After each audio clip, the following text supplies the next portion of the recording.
Bonjour à chacune et à chacun, c'est une joie pour moi de me retrouver ici à Balègue, dans ce local.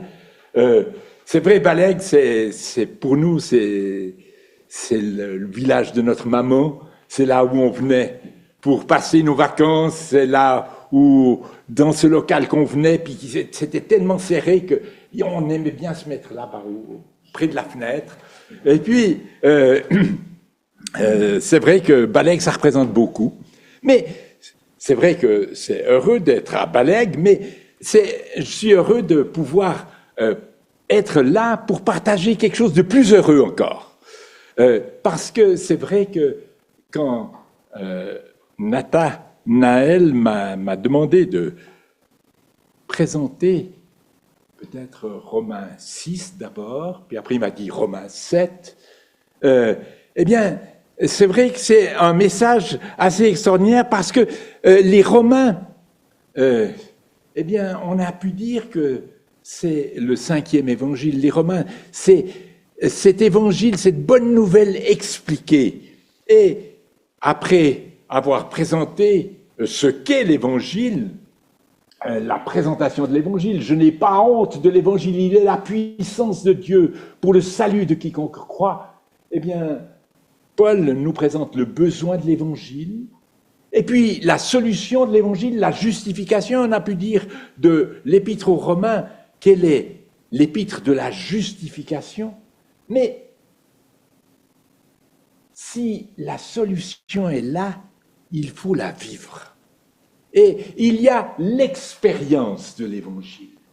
Et cette expérience, c'est les chapitres 6, 7 et 8 qui vont nous la présenter d'une manière particulière en nous montrant que cette expérience, eh bien, c'est de vivre la sanctification. Vivre la sanctification, c'est vivre le caractère de celui qui est devenu notre Père. Mais le vivre comment? Eh bien, le vivre par la libération. Certes,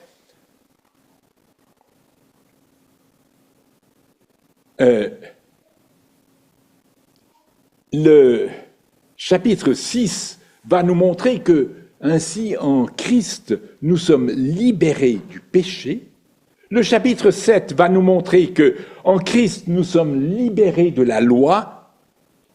Les Galates vont nous dire aussi qu'en Christ, nous sommes libérés du monde.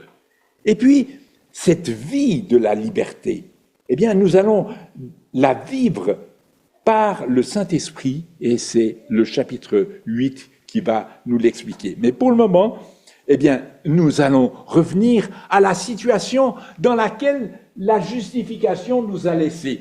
À la fin du chapitre 5,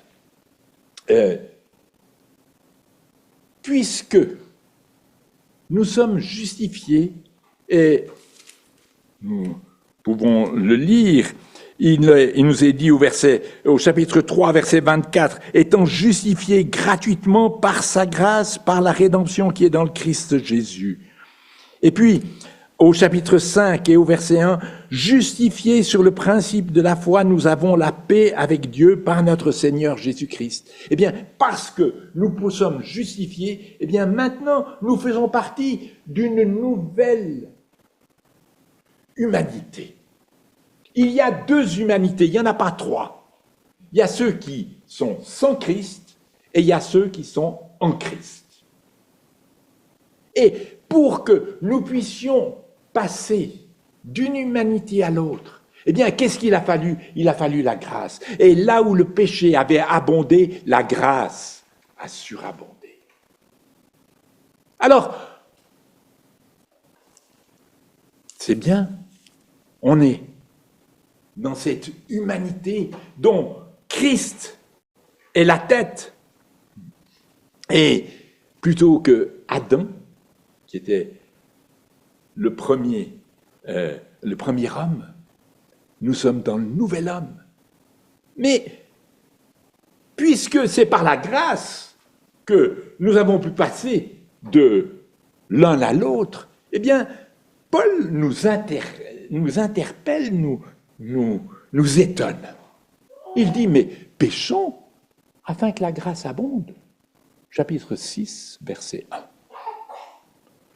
péchons afin que la grâce abonde. Est-ce que c'est une question peut-être intellectuelle, mais comment une telle question? Immédiatement, il dit, il n'en est rien. Nous qui sommes morts au péché, comment vivrons-nous encore dans le péché? Nous sommes morts au péché. Ah. C'est vrai que Christ est mort pour nos péchés. Mais nous, quelle est notre relation avec le péché? Comment vivons-nous notre vie de chaque jour? Et voilà que Paul va nous rappeler une chose.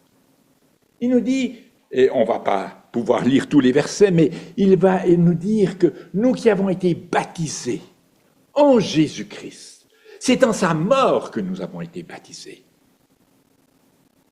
C'est vrai que certaines traductions disent « nous qui avons été baptisés pour Jésus-Christ ». Et là, on voit le baptême d'eau. Mais ce baptême d'eau n'a de sens que s'il rappelle ce qui s'est passé dans la réalité, ce qui s'est passé dans ma vie. Et j'ai été baptisé, plongé en Jésus-Christ. Pourquoi plonger en Jésus-Christ? Eh bien, plonger en sa mort. Et alors, si j'ai été plongé en sa mort, c'est pour que,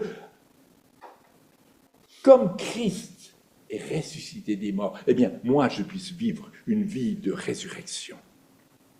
Et alors, Paul va utiliser une image que nous trouvons au chapitre 6 et au verset 5, et il dit, en effet, si nous sommes devenus une même plante avec lui, dans la conformité de sa mort, ou certaines traductions disent, si nous avons été identifiés avec lui, mais le terme, c'est devenu une même plante, dans la conformité de sa mort, nous le serons aussi dans la conformité de sa résurrection. Être une même plante. Peut-être que dans nos pays tempérés, avec la neige, on voit moins certaines réalisations de la nature comme on les voit en Afrique, où nous avons vécu quelques dizaines d'années. Et je me rappelle que devant l'hôpital de Mandima, là où nous étions il y a 45 ans, eh bien, il y avait un arbre, mais il n'y avait pas un arbre, il y avait deux arbres qui étaient tellement proches l'un de l'autre que l'un s'était amalgamé à l'autre et qu'on n'aurait plus pu distinguer l'un de l'autre. Et ce qui était vrai de l'un est vrai de l'autre.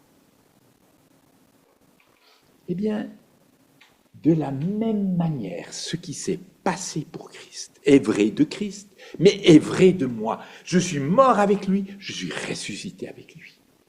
Et alors, cela confirme le verset 4, afin que comme Christ est ressuscité par la gloire du Père, de même nous aussi, nous marchions en nouveauté de vie.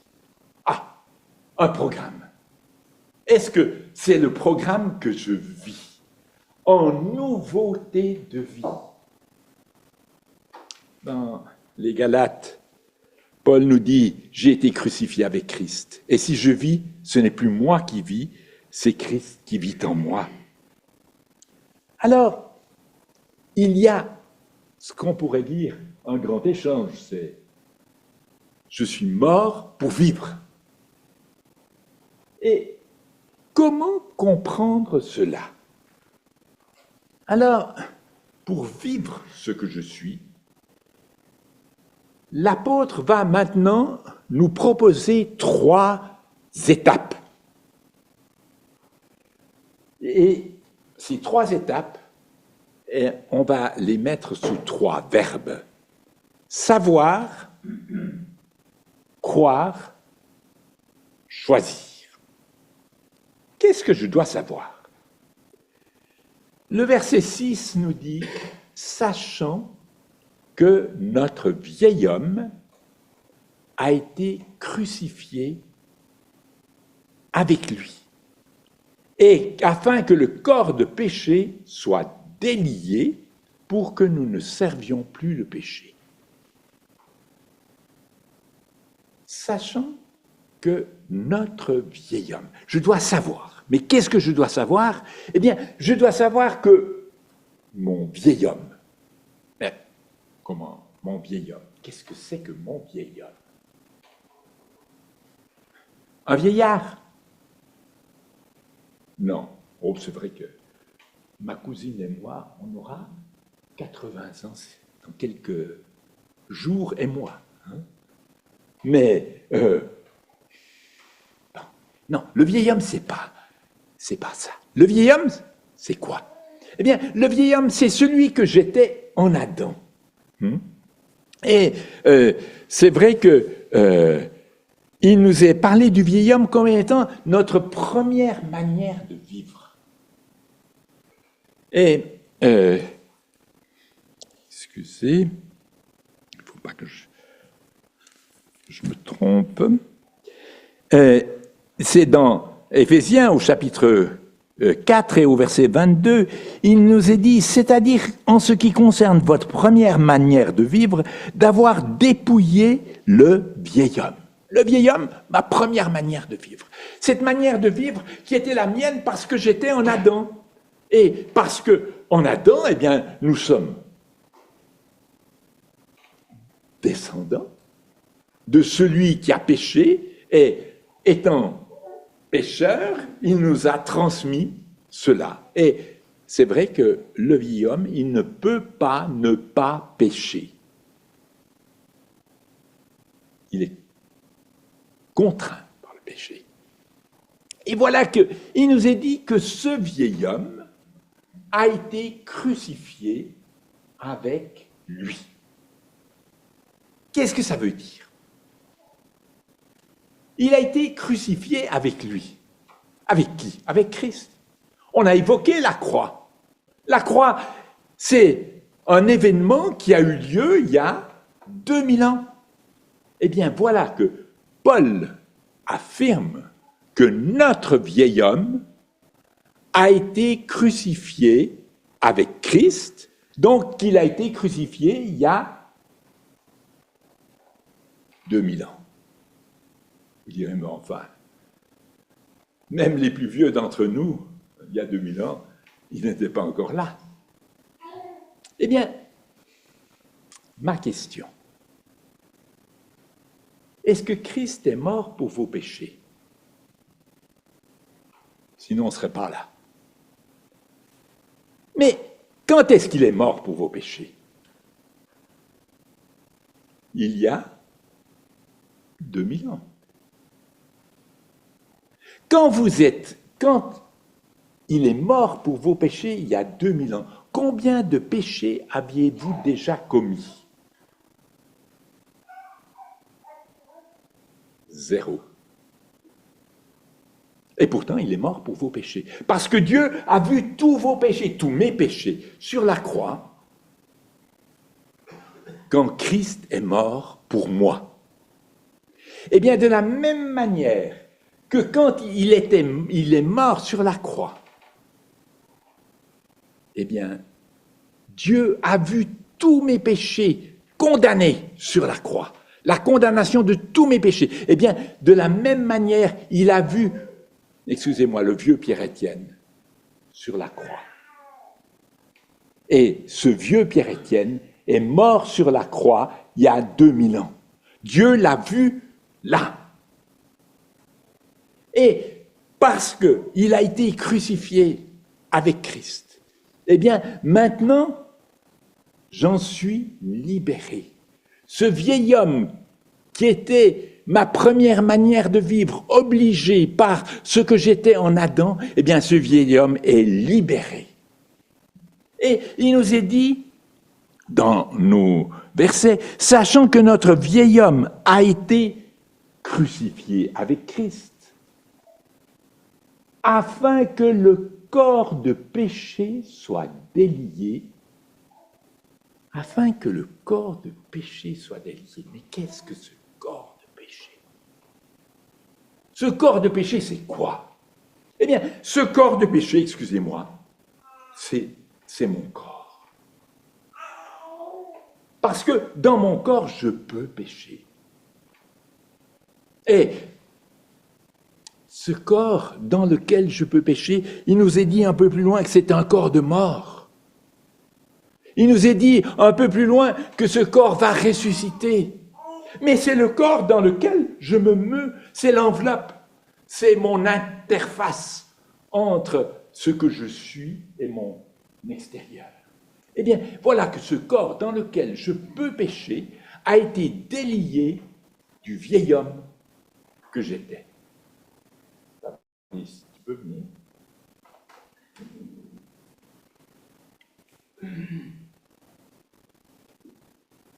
Excuse, hein, je t'ai pas... J'aurais demandé à Nathan, mais il allait se cacher là au fond. Alors, bon, écoutez, Fabrice, c'est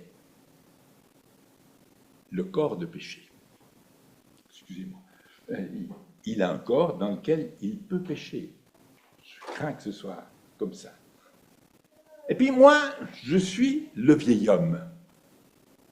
Et le vieil homme qui ne peut pas ne pas pécher. Et voilà que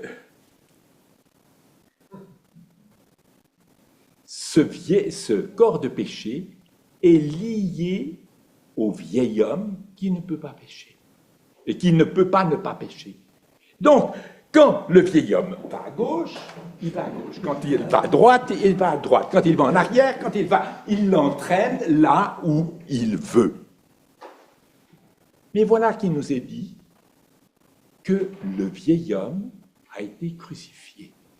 Si le vieil homme a été crucifié, il nous est même dit, à propos, en rapport avec le baptême, que nous avons été ensevelis. Ça veut dire que le vieil homme n'existe plus. Et si le vieil homme n'existe plus, eh bien, le corps, il est libre. Et il peut rentrer à sa place. Et il peut faire, il n'est plus contraint par ce vieil homme. Et je crois qu'il y a là un secret. C'est que nous ne sommes plus contraints, sous la contrainte du péché.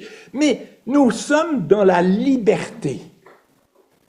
Et nous pouvons pécher parce que nous sommes dans le monde. Mais nous ne sommes plus contraints par le péché. Et alors, qu'est-ce qu'il nous est dit? Mon corps maintenant est délié. Excusez-moi, j'ai mis délié, j'ai mis tout de suite. Délié. Certaines traductions disent annulé, etc. Mais je ne comprends pas pourquoi, au chapitre 7, au verset 2 et au verset 6, le même mot, katargeo, est traduit par délié ou désamorcé. Et pourquoi ici on ne le traduirait pas par le même mot? Ça me paraît beaucoup plus simple. On est délié. Mais avançons. Non seulement je dois savoir que je suis délié, dégagé, désamorcé, même, alors certaines traductions vont jusqu'à libéré. Libéré. Oui, c'est bien ce que je suis. Fabrice est retourné libre. Mais maintenant, il y a une suite. Et on va la lire au verset 11 du chapitre 6. De même, tenez-vous, selon certaines traductions, c'est-à-dire tenez-vous, prenez une position de la foi. Quand je me tiens, je suis présent, je suis debout. Je prends position. Eh bien, prenez cette position. Tenez-vous. D'autres traductions disent considérez-vous. Mais tenez-vous quoi? Comme mort au péché, vivant pour Dieu et vivant en Jésus-Christ, notre Seigneur. Prendre cette position, réaliser cela, eh bien, c'est le croire. L'accepter, c'est la position de la foi. C'est l'accepter. C'est pas seulement le savoir, parce que je peux le savoir, mais ça va pas m'aider beaucoup. Maintenant, il faut que ça descende. Et que je le croie, que je le vive. Et qu'est-ce que je dois vivre? Eh bien, je dois réaliser que, oui, ce que l'apôtre vient de me dire, je suis mort au péché. Mais c'est pourquoi? C'est pour être vivant en Dieu. C'est vrai que je suis délié, c'est une bonne chose, mais plus que délié. Ressuscité, vivant. Et puis, pas seulement vivant pour Dieu, mais cette vie, elle est en Jésus-Christ, notre Seigneur. Alors, je me suis permis de mettre une illustration. Vous avez tous vu des chenilles. Une chenille, c'est pas très beau. Une chenille, c'est pas agile. Mais voilà que la chenille, à un moment donné, monte sur une tige, tisse un cocon, et qu'est-ce qui va sortir de ce cocon quelques temps plus tard? Une autre chenille? Non, un papillon. Et comme la chenille devait ramper sur la terre, eh bien le papillon va descendre et ramper là. Non. Qu'est-ce qu'il va faire? Le papillon, il va s'élancer en avant. Et alors que la chenille était laide, le papillon, il est magnifique. Quand vous, excusez-moi, c'est une histoire comme je le dirais en Afrique.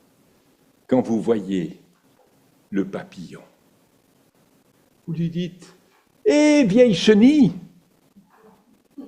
Non, la chenille est devenue papillon. Eh bien, nous sommes une nouvelle création.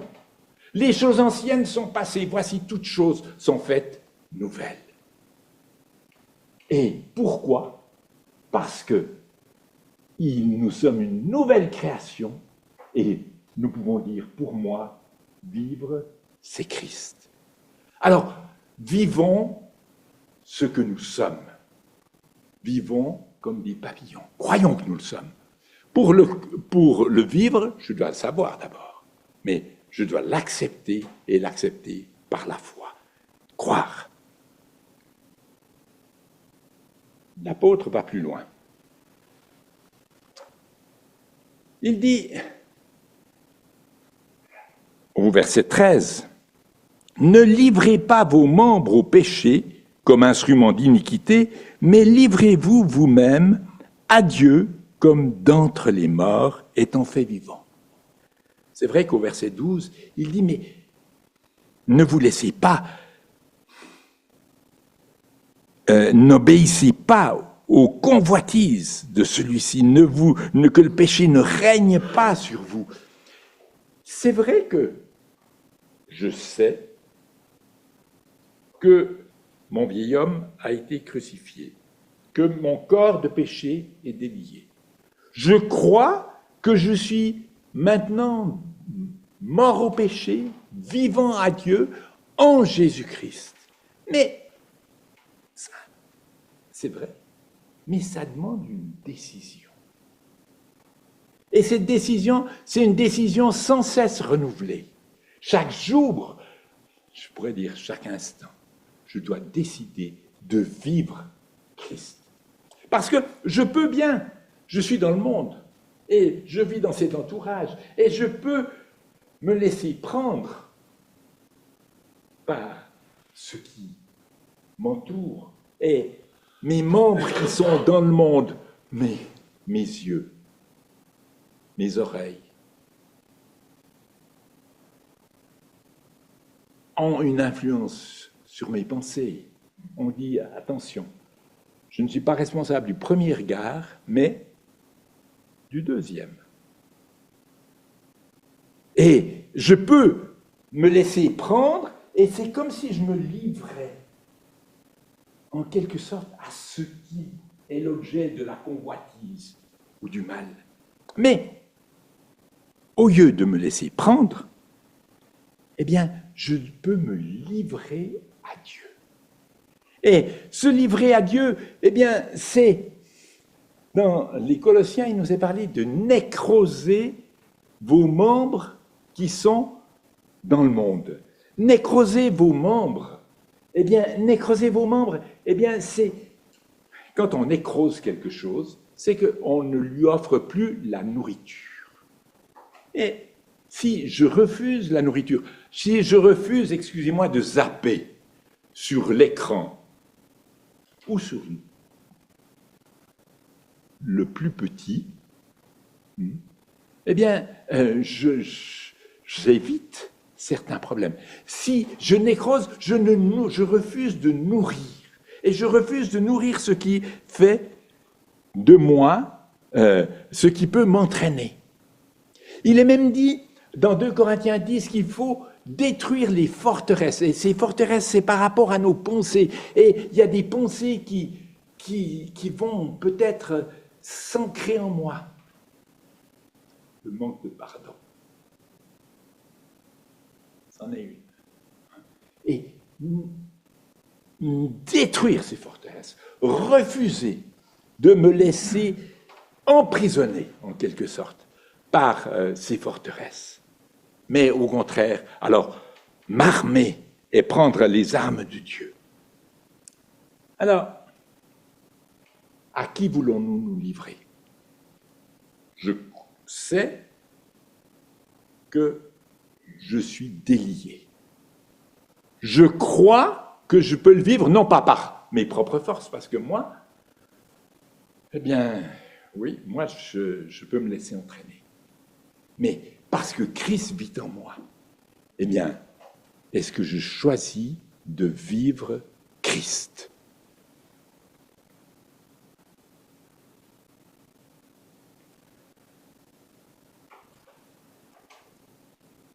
Alors, l'apôtre reprend son développement et il va nous montrer que il s'agit d'obéir et de réaliser alors ce qu'il appelle l'affranchissement. Affranchi. Affranchi veut dire libéré. Et cela m'amène au verset 22, et nous lisons le verset 22, « Mais maintenant, ayant été affranchis du péché et asservis à Dieu, vous avez votre fruit dans la sainteté et pour fin la vie éternelle. » Affranchi. C'est vrai qu'on parle d'un esclave et on dit il est affranchi.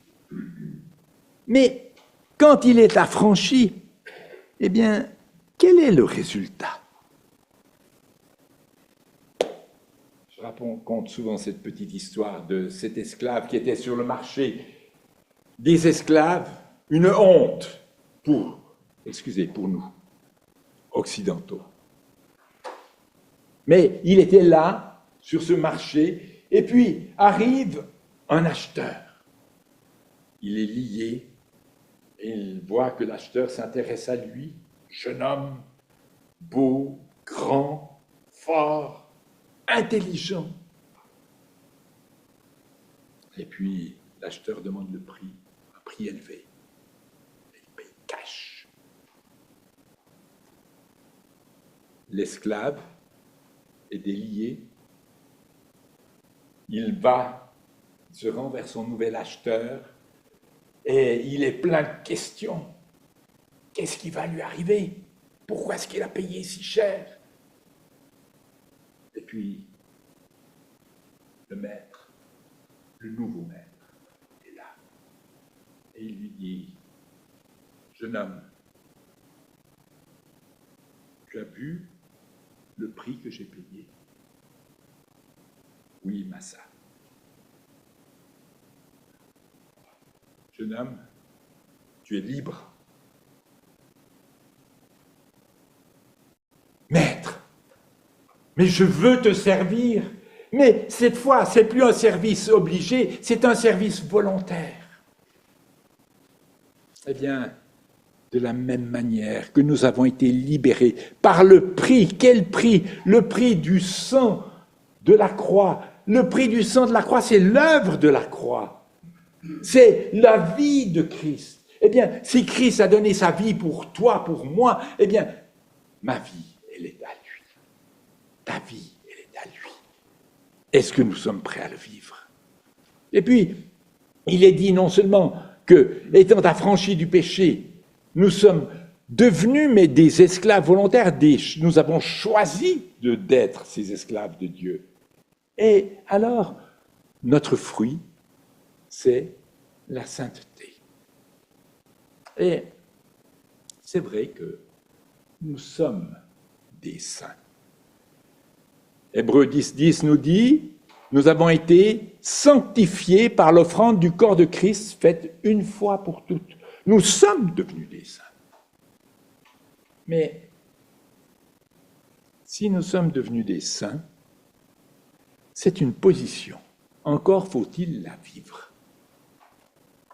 Et vivre cette position, eh bien, c'est ce que peut faire celui qui est l'affranchi, mais qui se constitue l'esclave du Seigneur, et le fruit de la vie de Christ en nous, c'est celle qui va produire cette sainteté pratique. Poursuivez la sainteté, nous dit encore les Hébreux. Et puis, dans 1 Pierre 3,15, il nous est dit, pour cela, sanctifiez le Seigneur Christ dans vos cœurs. Donnez-lui la position qui lui revient. Et c'est cette position qui va alors vous permettre de vivre cette sainteté. Pour fruit la sainteté et pour fin la vie éternelle. La vie éternelle, eh bien, c'est le don de la grâce de Dieu. Ce n'est pas simplement le don gratuit, comme ça a été traduit dans certaines traductions. Oui, c'est gratuit, mais c'est le don de la grâce.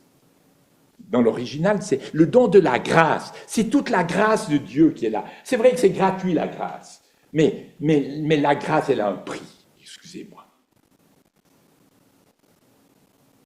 Et alors, c'est cette grâce qui s'est manifestée. Et cette grâce qui est là, eh bien, cette grâce, elle va me faire vivre la vie éternelle qui est quoi? Eh bien, la vie éternelle, c'est celle qui est... je leur donne la vie éternelle, elles ne périront jamais. C'est la vie de celui qui me la donne. Et celui qui me la donne, c'est le Père. Et le Père éternel me donne la vie éternelle. Je deviens fils du Père éternel. J'ai la vie éternelle. C'est une vie pour toujours. Mais Jean 17,3 nous dit, c'est pas seulement cela. C'est ici la vie éternelle, qu'ils te connaissent, seul vrai Dieu, et celui que tu as donné.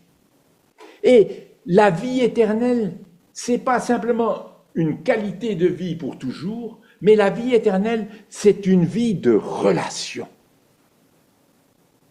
Et cette relation qui s'établit entre Dieu et moi, entre moi et Dieu, il est Père. Une relation que je vis entre celui qui a dit « Je suis avec vous tous les jours », le Seigneur Jésus lui-même, et moi. Nous vivons cette relation. Et c'est ça la vie éternelle. L'expérience de la vie éternelle, c'est de vivre cette intimité avec lui. Et puis, il dit « Parce que vous vivez cette intimité », eh bien, la vie. Dans Jean 10, je leur ai donné la vie, afin qu'ils aient la vie et qu'ils l'aient en abondance ou en plénitude. Une plénitude de vie. Une plénitude de vie, c'est une vie qui remplit, c'est une vie qui déborde. Eh bien, ce que le Seigneur nous propose, c'est une vie qui déborde. Excusez-moi. Il avait dit chapitre 6 d'abord, il a dit chapitre 7 après. Je crois que j'ai des clichés pour chapitre 7, mais je ne veux pas vous... je crois qu'on a pris le chapitre 6. Hein, mais est-ce que nous pouvons nous souvenir alors de cette expérience de la vie chrétienne qui commence par cette libération du péché? Ce qui est vrai de Christ est vrai de moi. Je suis une même plante avec lui. Mais qu'est-ce que cela a comme effet? Je sais que mon vieil homme a été crucifié. Je suis délié de l'obligation de péché. Je crois que maintenant, c'est vrai que je suis délié de l'obligation de péché, mais je peux encore pécher. Eh bien, non, en Christ, je suis en Christ. Et je crois que je suis mort au péché, mais vivant à Dieu, vivant pour Dieu, vivant en Christ. Maintenant, je choisis de vivre la vie en lui. Je choisis de me consacrer à lui. Et alors, de vivre cette vie pour lui, de vivre cette vie de sainteté, de vivre cette vie éternelle, cette vie qui est éternelle, qui est une vie de relation, mais qui est une vie de plénitude.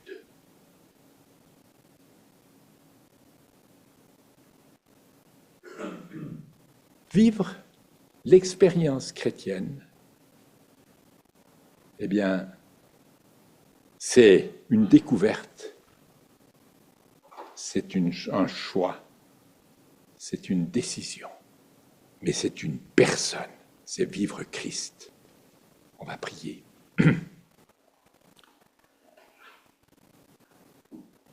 Oui, Seigneur Jésus, c'est vrai que nous nous sommes souvenus ce matin que tu es venu ici-bas sur la terre parce que tu voulais nous réconcilier avec Dieu. C'est vrai que tu es venu parce que tu voulais nous arracher au péché. C'est vrai que tu es venu pour porter la condamnation de nos péchés. Mais si tu as voulu nous délivrer de la punition du péché, tu as voulu aussi nous délivrer du pouvoir du péché. Seigneur Jésus, oh, nous voulons te remercier parce que maintenant, nous qui sommes morts avec toi, nous sommes vivants en toi. Et c'est toi qui es notre vie. Et tu veux que nous puissions nous exprimer comme l'apôtre qui pouvait dire « Ce n'est plus moi qui vis, c'est Christ qui vit en moi. » Alors donne-nous de réaliser, de savoir que nous avons été crucifiés avec toi, de croire que nous sommes vivants en toi et de choisir de vivre par toi et pour toi. Amen.